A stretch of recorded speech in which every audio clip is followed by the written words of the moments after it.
Nitekana umunezero ntangere vyo gusubira kubana namwe banywanyi bacu mubana natwe makuru n'ibiganiro vya misi yose tubandanya gushikiriza kuri nombonesha kure yacu rino yanyu Muhuza TV. Numwatigiye kugaruka kubiriko biravugwa bigezwe ko muri kano kanya nga mu gihugu cy'u Burundi hakaba ari amakuru n'ubundi tuza kugaruka ahanini kuyarabana n'igisata ca politike. Harakunzwe kuvuga cyane indyane zirangwa mu mugambwe CNDD-FDD. No mugambwe uri mu bihangange bihambaye cyane mu gihugu cy'u Burundi, cyane abenshi bajejwe amabanga hambaye yo mu nama nshinga amateka nkenguza amateka mu gisata cy'umutekano ndetse no mu barwizatunga. Harumviswemo kandi kutumvikana hagati y'impande zibiri, yoba uruhande rushigikiye Varito Ndayishimiye ndetse n'urwita ko ruri mwiragi rya nkuru nziza. Umwe rero ati nta gihugu gitwarirwa habiri. Uyu akaba ari umwe mu ba CNDD-FDD yagize ivyo atangaza imbere yuko uyu mwaka usozwa. Uti nje ndavyo ku vy'indyane ziri mu CNDD-FDD hagati ya Perezida Varito Ndayishimiye na Reverien NDIKURIYO hari vyinshi amatati koko ariho nubwo bitagaragara.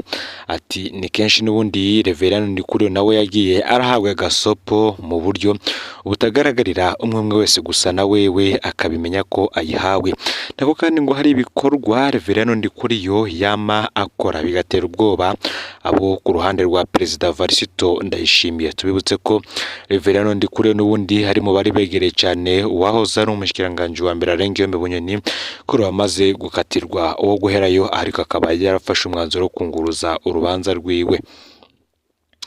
Uti hari umurwi ugizwe n'abita ko bari mwiragi rya nkuru nziza. Uyu murwi koko uriho, Ndayishimiye bo ngo ntibakimufata nk'umwe muri bo. Uwo murwi ukaba ugizwe ahanini n'abategetsi Perezida nkuru nziza yagennye mu bibanza bitandukanye, bamwe bakiri mu mabanga abandi bamaze gukurwa. Ngo harimo kandi n'abarwizatunga bari batungiye mu butegetsi bwa Perezida nkuru nziza, ngo bamwe baranashobora kuba bakuye umutahe wiwe. Ariko ico sico nshaka gushimika ko nashaka kuvuga cyane ku migenderanire iba hagati y'umukuru w'igihugu n'umukuru w'umugambwe CNDD-FDD.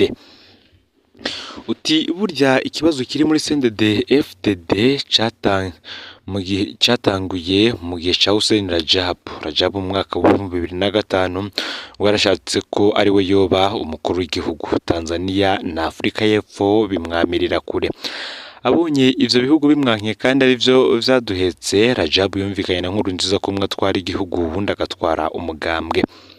Radjabu ngo yabona nkuru nziza nk'umuntu yizaniye azokwama amugamburukira, yabona ko igihugu kizotwarirwa mu mugambwe, umukuru w'igihugu agashira mu ngingo z'umukuru w'umugambwe. Ngiro rero bisigura ko Hussein Radjabu yibona ko hariwe mukuru w'igihugu kuri. Ivyo bintu vyarateye ingorane inzego z'igihugu kubera abategetsi batamenya iyo batwarwa. Ngo umushikiranganje arashobora guhamagarwa n'umukuru w'igihugu akagarukira mu nzira kubera ciye ahamagarwa n'umukuru w'umugambwe. Bikaba vyararangiye Hussein Radjabu kuwe mu mwaka wa 2007. Kugira ngo nkuru nziza ntazusubire kugira ingorane nk'izo yabonye kuri Radjabu, yiyumviriye kurongora umugambwe wenyene. Hari abamuhanuye ko bitoba vyiza yiswe umukuru w'igihugu akaba n'umukuru w'umugambwe, banatinya ko umugambwe koza amakosa vyashobora gucafuza umukuru w'igihugu. Akaba rero ariho nkuru nziza yatora ingene atwara umugambwe bitaboneka ko ari we awutwara, abashiraho inama nkuru y'inararibonye. Amategeko akaba yaravuga ko umukuru w'urwo rwego ari umugumyabanga afise amabanga yo hejuru cyane mu gihugu. Birumvikana neza ko vyari bitomowe ko urwego rutwarwa n'umukuru w'igihugu. Ngo burya rero urwo rwego nirwo rwatwara umugambwe. Umukuru w'umugambwe arasigaye ajejwe ubuzima bwa misi yose bw'umugambwe. Imigenderanire rero yaragomvye gutosekara gato hagati ya Perezida nkuru nziza na Jeremy Ngendakumana yatwara umugambwe. Nimbwiye hoba harabaye kwikeka rwose ko Jeremy nawe ashaka kwitoza mu kibanza cy'umukuru w'igihugu, hakaba ari mu mwaka wa 2010. Ico bikoze nkuru nziza arazi neza ko Jeremy atari kumworohereza mwaka wa 2015, ari nayo mpamvu yaciye hatoza Pascal Nyabenda mu mwaka wa 2012 nk'uko Nkurunziza yanavyivugiye. Imigenderanire yabe na Nyavyenda yagumye yifashe neza. Nyabenda yaramutinya cyane. Kimwe ngo bibazo Perezida Evariste Ndayishimiye yagize nuko igihe Nkurunziza yaba umukuru w'igihugu, umukuru w'inama nkuru y'inararibonye atari abishigikiye, ngo ntiyabishize hejuru ngo avyamirize yeruye, ngo ariko mu bo bangana yarabivuze rwose. Ndayishimiye avuga ko inama nkuru y'inararibonye ari urwego ruhanura inzego, yabona ko udashobora kurongorwa n'umukuru w'igihugu kandi rwitwa ko ruje kumuhanura, rukongera rugahanura umukuru w'umugambwe, ngo burya Ndayishimiye nawe ntiyari yoroshe. Aho rero abereye perezida ico ciyumviro nico Reverendo Ndikuriyo yamwibukije. Ndikuriyo nawe yamubwira ati kurya wari warabivuze ntibibereye ko urongora inama nkuru y'inararibonye. Ngo Ndayishimiye nawe yarabona ko Ndikuriyo abivuga kugira amugwanye gusa. Ndikuriyo ngakaboneka ko yihutira gushikira ikibanza c'umukuru w'igihugu nawe. Mu minyanyuro nshasha Ndayishimiye yifuza ko hofutwa inama nkuru y'inararibonye hakagarukanwa ikibanza c'umukuru w'umugambwe. Aha rero yifuza ko umukuru w'igihugu acaba umukuru w'umugambwe nk'uko bimeze muri CCM Chama cha Mapinduzi mu gihugu ca Tanzania. Gutyo akagaba igihugu akongera akagaba ivyumviro birongora igihugu aho biva. Ndikuriyo rero ngo yari guheza akaguma ari secrétaire général ariko agendera ku mategeko y'umukuru w'umugambwe. Iyo minyanyuro Ndikuriyo niyo rero ngo atashaka. Igihe cyose twabaye rero ngo dufise umukuru w'igihugu n'umukuru w'umugambwe basharikanye ntivyatworoheye, bivyara akajagari. Abo bantu babiri barabura igitwara ikindi, kuko abategetsi bose bava umugambwe bategerezwa kuyoboka amategeko y'umugambwe kandi igihugu kikagendera ku ntumbero cahawe n'umukuru. Igihugu kikagendera ku ntumbero cahawe n'umugambwe uri ku butegetsi. Rero ngo urumva ko umukuru w'igihugu aca yitwa ko ari umwe mu barungitswe n'umugambwe kandi ategerezwa kugendera ku mategeko y'umugambwe. Ngaho rero wome ngo umukuru w'igihugu, umukuru w'umugambwe arasumba umukuru w'igihugu. Ku rundi ruhande naho umukuru w'igihugu ngo atorwa n'abanyagihugu bafatiye ku migambi yabashikirije. Ngaho rero niho uca wumva ko umukuru w'igihugu ari hejuru y'umugambwe.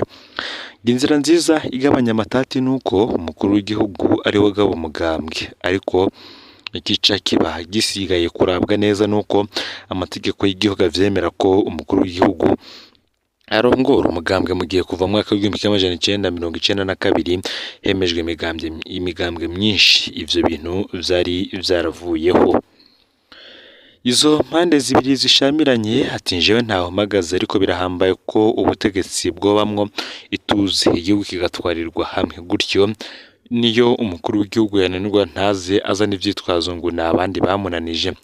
Ngo birashobora kutoroha gushika uwo mwumvikano, gushikira umwumvikano kubera hamaze kwinjiramwo ibindi bapfa nk'ico cyo kwikeka ko Ndayishimiye ashaka gukumira abitwa abo kwa Nkurunziza.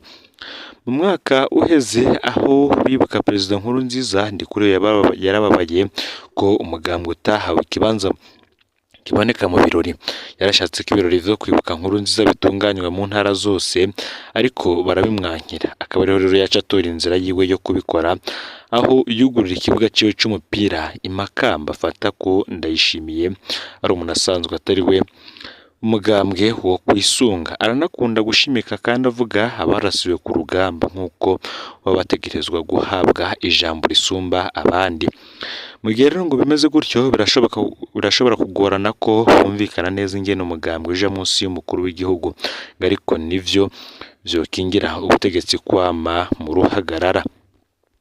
Indyane ziri muri CNDD-FDD benshi babona ko n'ubundi zitazopfa guhera, ari navyo vyatumye Perezida Evariste Ndayishimiye atangura kwegezayo abo bose batumva ibintu kumwe nawe. Yaratanguye gukuramwo abo bose babaye mu mabanga ku butegetsi bwa Perezida Nkurunziza, we agashiramwo abumva ivyiyumvira afise ndetse n'intumbero afitiye igihugu ndetse n'ivyo yijeje abanyagihugu. Hari benshi kandi mu mugambwe CNDD-FDD bamutobera kubakuramwo icarimwo bitakunda. Muri ano makuru kandi n'ubundi Reverend NDIKURIYO umukuru w'umugambi wa CNDD-FDD tuyutse ko nawe ari mu basatswe igihe arengeye Bunyoni byavuga ko hari amahera yanyegejiwe. Ngayo rero amakuru yaragizwe ko muri kano kanya ifyonde subscribe canke sabone niba utari wafyenda kubwira ngo tuje ucikanwa nayo dushikiriza. Sangiza ano makuru kandi bagenzi baho baherereye hose kugira ngo batuje bacikanwa nayo biriko biravugwa bigezwe ko ngaha mu gihugu c'u Burundi hanze imbeze igihugu c'u Burundi ndetse no makungu ya kure no Muhoza TV Imana ibahezagira mu bikorwa vyanyu vya misi yose muriko murakora.